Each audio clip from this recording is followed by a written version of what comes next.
सोमनाथ सूर्यवंशी व विजय बाबा वाकोळे यांना न्याय मिळाला पाहिजे यासाठी परभणी ते मुंबई लॉंग मार्च निघाला। या लॉंग मार्चचे नेतृत्व करणारे आशिष भैया वाकोळे यांचं या ठिकाणी भरदा ऍक्सिडेंट झाला। या घटनेचा आम्ही जाहीर निषेध करतो आणि मोर्चाला रोखण्याचं काम या ठिकाणी चालू आहे। देवेंद्र फडणवीस हा मोर्चा मुंबईला पोहोचणार म्हणजे पोहोचणार।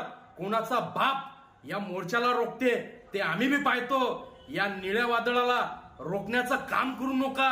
हे निळं वादळ जरी का उठलं तर तुम्हाला घर सोडून पवा लागेल हे इशारा देतो।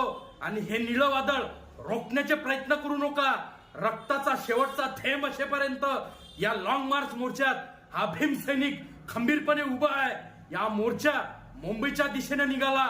शांततेत या मोर्चाला मुंबईत पोहोचू द्या आणि मागण्या पूर्ण करू द्या, अन्यथा हे वादळ महाराष्ट्रभर पेटल्याशिवाय राहणार नाही हा इशारा देतो। आणि तात्काळ या मोर्चाच्या मागण्या देवेंद्र फडणवीस पूर्ण करा अशी आम्ही मागणी करतो।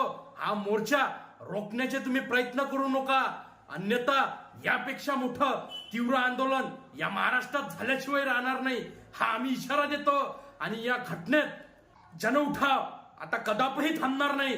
तात्काळ देवेंद्र फडणवीस याची भूमिका घ्यावी आणि या निळ्या वादळाला न्याय देण्याचं काम करावे, अन्यथा हा निळा मोर्चा मुंबईला आल्याशिवाय राहणार नाही। आता निळ्या वादळाला कोणाचा बाप रोखते ते आम्ही बी पाहतो। या घटनेत ज्या गाडीने ऍक्सिडेंट झाला त्या ऍक्सिडेंट करणाऱ्याला तात्काळ अटक करा आणि कोण ऍक्सिडेंट करायला लावलं त्याची सखोल चौकशी करा अशी आम्ही मागणी करतो। आणि या घटनेचा आम्ही जाहीर निषेध करतो। जय भीम।